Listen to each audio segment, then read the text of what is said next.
Straight away, I want to just say, yes, this is a straight up Pokemon clone. I know that, you know that, the game developers even knows that, and it's very self-aware. But I'm not going to let that fact that it is basically a Pokemon clone dictate my view of this game. It's a fun game in its own right, and to be honest, there's some things that I wish Pokemon would do, and it does a lot of things better.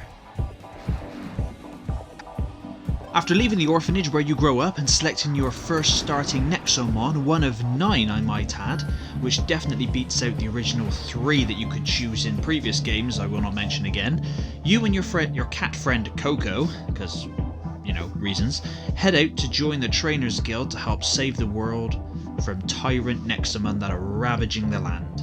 There's quite a lot of interesting characters as well, who also play pivotal roles throughout the rest of the story recurring, and to be honest, they all pretty much hate you, and they all have their own quirks and personality. The writing is also quite funny too. I found a lot of humour and self-awareness in most of the characters, especially Coco. He comes out with some absolute blinding comments, commenting on the world around you, also mentioning the fact that, you know, this is just a side quest, yeah, we could just leave it.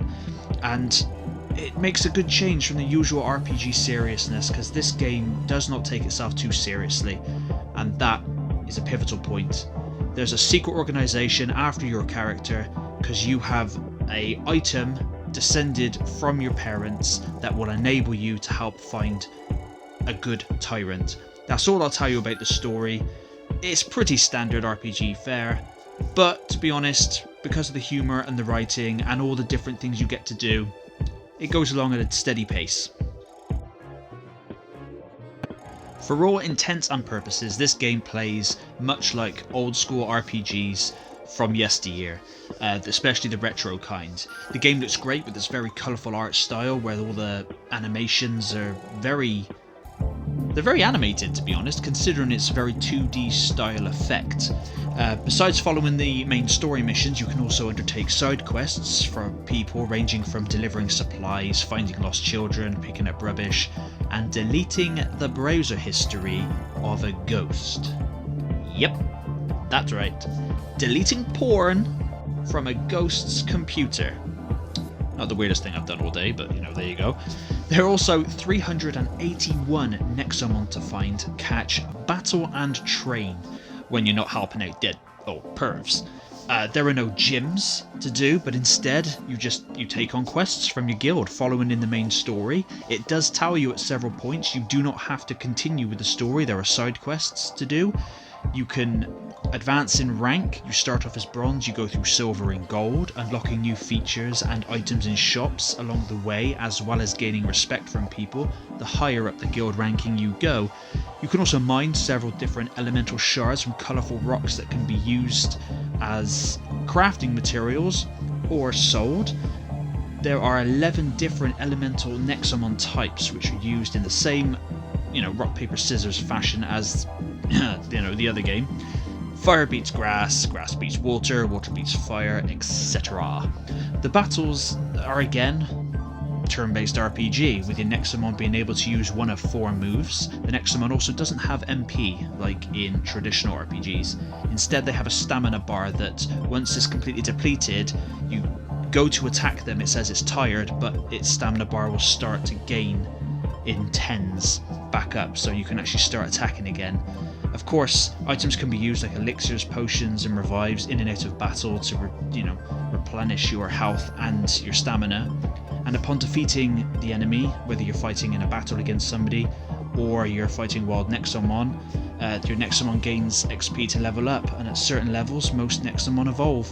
And of course, only the Nexomon that fights gains the XP, and if it faints in battle it gets none. Only the ones that actually actively fight get XP. There is no XP share here. Also, you can gain XP through quests, and you also gain like these cores, which can be slotted into one of 4 slots on each of the Nexomon's characters, and you can have it to increase XP, defense, attack, speed, immunity to being burned, poison, etc. And there's a multitude of different locations in the game which also have adverse effects on your Nexomon. There are so many different factors that you have to take into consideration with this game for what Nexomon you're going to use. It's definitely not an easy ride. Your Nexomon can be named if you choose. I mean, I choose. Most of the Nexomon names are pretty wank, to be fair. They all look really cool, don't get me wrong. The designs, I think, are absolutely top-notch. But the names are shite. Other trainers can be found out in the wild and not just battled once, but you can battle them multiple times over, adding more reasons for you to travel back to places that you've already been, not to mention some areas are locked off until later on in the game where you get items or abilities to be able to get into other secret areas. Items and money are also scattered everywhere and can be spotted by their yellow glow. There's a Nexomon healing center that heals your party for free, as well as some medic dudes that are out in camps which will do it. The general store lets you buy your potions and Nexo traps among other items, and one shop has in particular a rather racist dog that hates your cat friend Coco.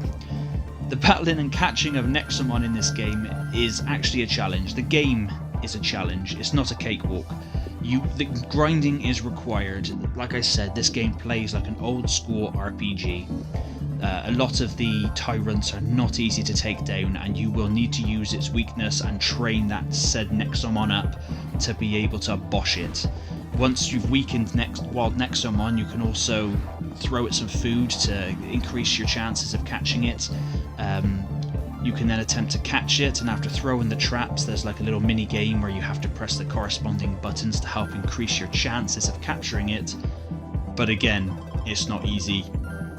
The game plays very much like, wow, like I keep repeating, it's like a late 80s, early 90s RPG.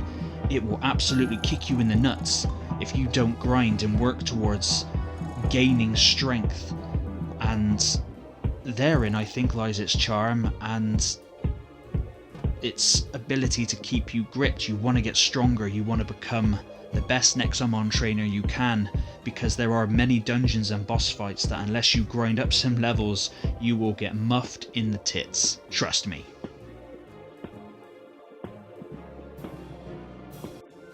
So in conclusion, yes, it's absolutely a Pokemon clone, but only in the aspect of catching Nexomon and having Nexomon evolve and that kind of thing. But it's a lot more of a challenge than the more recent Pokemon games. You really need to train up your Nexomon, stock up on items, grind away for money and experience points, otherwise you will be shit biscuited to the moon and back. There's a lot of content and a lot of areas of fun to be had in this game. There is some minor frame rate drop issues when shifting from area to area, and sometimes the menus don't work as well as they should. Other than that, I've really had no other issues with the game.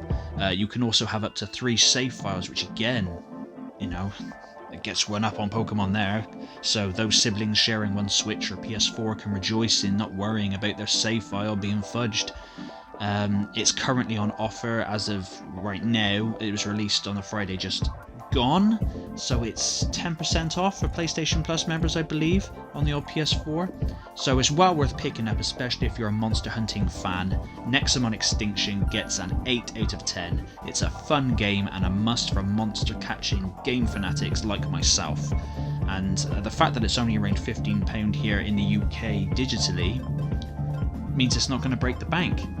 Trust me, you can get it physically if you so wish. Of course, I should be rocking it physical on the old Switch, because Switch games, physically, that's the way to go at the minute. I wouldn't bother collecting physical PS4 or Xbox One games, because once they've been out, they're not really worth anything. That's what I think anyway. But thank you very much for watching. If you played this or are going to play it, please let me know in the comments. Please like, share, and subscribe if you like what I'm doing and you want to see more. I know I sound like a pirate, but I'm from the west of England. What are you going to do? So there, take my accent. But thank you very much, and I'll catch you guys next time.